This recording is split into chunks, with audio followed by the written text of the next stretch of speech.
Integrity, or honesty, is one of the most exalted religious, educational, and social values, and the honest person is a truthful, religious, and civilized human being. Integrity is not limited in its meaning to the obligation of delivering what others possess of money, belongings, or property without delay, equivocation, or decrease.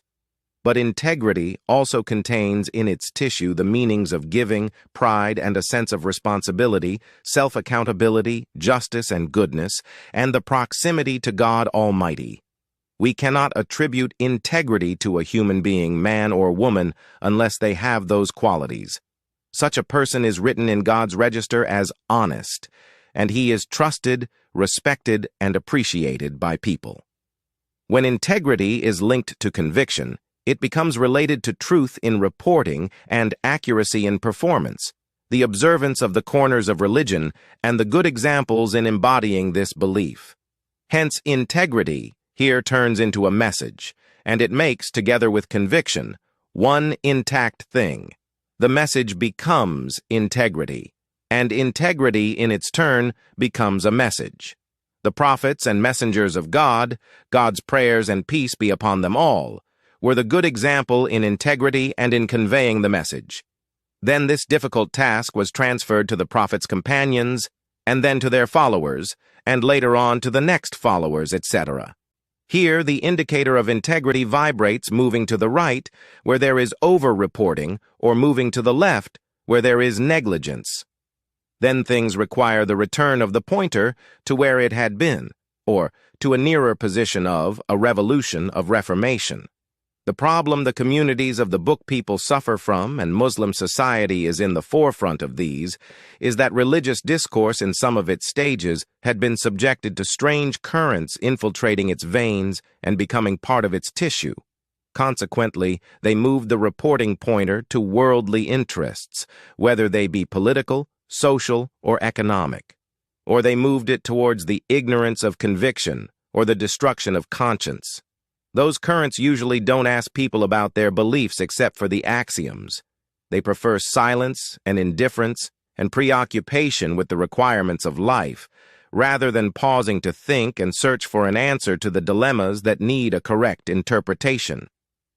Mansour el-Helou, the Islamic researcher, attempts in his 3 books, The Absolute Truth, Dialogue of Religions, and The Integrity, to reveal the sorrow which robbed the minds of the Jew, the Christian, and the Muslim. He is standing up before puzzling questions to answer them boldly. He's facing the situation courageously, not wanting from his books, money, prestige, position, research, or fame. He wants to deliver the integrity he bears in his heart. That is, an understanding that all religions are from God Almighty, and they do not cancel each other out, and that misrepresentation and falsification comes from human beings, not from the prophets or the apostles. And it is time for every believer to contemplate religions and ponder over his own position and ask, am I right? Otherwise the others are right, and I am deluded. We, the people of the book, need to try sieving, in an attempt to get rid of the impurities which spoil monotheism. God Almighty is the one and only Allah, the eternal absolute. He begetteth not, nor is he begotten, and there is none like unto him. There is no sense in the Jewish saying, we are God's chosen people, or the Christian term, Trinity, nor the Muslim saying that Islam cancels Judaism and Christianity, for these have resulted in problems and misfortunes from which we still suffer. Mansour el-Helou makes a praiseworthy effort to be counted as a reward with God Almighty.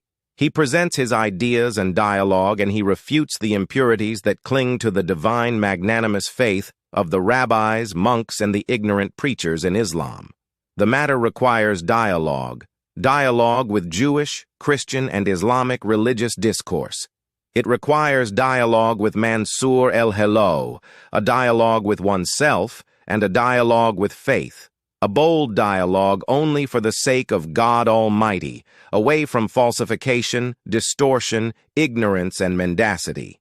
Mansour el-Helou's books need to be translated into English, French, and other languages if possible, to expand the scope of their material and to hold seminars to expose them to the test of enlightened discourse, which is non-fanatical and non-puritanical, a kind of bold dialogue. The situation requires pause from the fair, unbiased, and extrovert media so that the role explanation and clarification can be undertaken, thus paving the way for acceptance or refusal in the way that is best. The situation requires reliable sources in interpretation, scholastic theology, philosophy, methodology, history, and geography. Let those who are interested come and say to him, "You have made a mistake, and you didn't understand the text as it should be." Or, "We ourselves are wrong, and we didn't understand the text as it should be. I'd like Mr. Elelou to invade, with his translated books, Western forums, starting with Australia, then Europe and America. I'd like him to introduce himself to the Western universities and invite them to a dialogue after presenting a comprehensive summary of his 3 books. Mansour El-Hellou's books need to be translated into English, French, and other languages if possible to expand the scope of their material and to hold seminars to expose them to the test of enlightened discourse, which is non-fanatical and non-puritanical, a kind of bold dialogue. The situation requires pause from the fair, unbiased, and extrovert media so that the role explanation and clarification can be undertaken, thus paving the way for acceptance or refusal in the way that is best. The situation requires reliable sources in interpretation, scholastic theology, philosophy, methodology, history, and geography.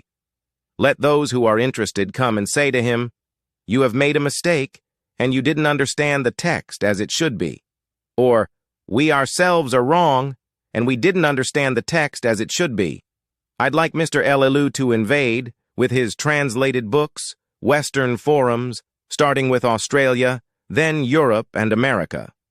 I'd like him to introduce himself to the Western universities and invite them to a dialogue after presenting a comprehensive summary of his 3 books.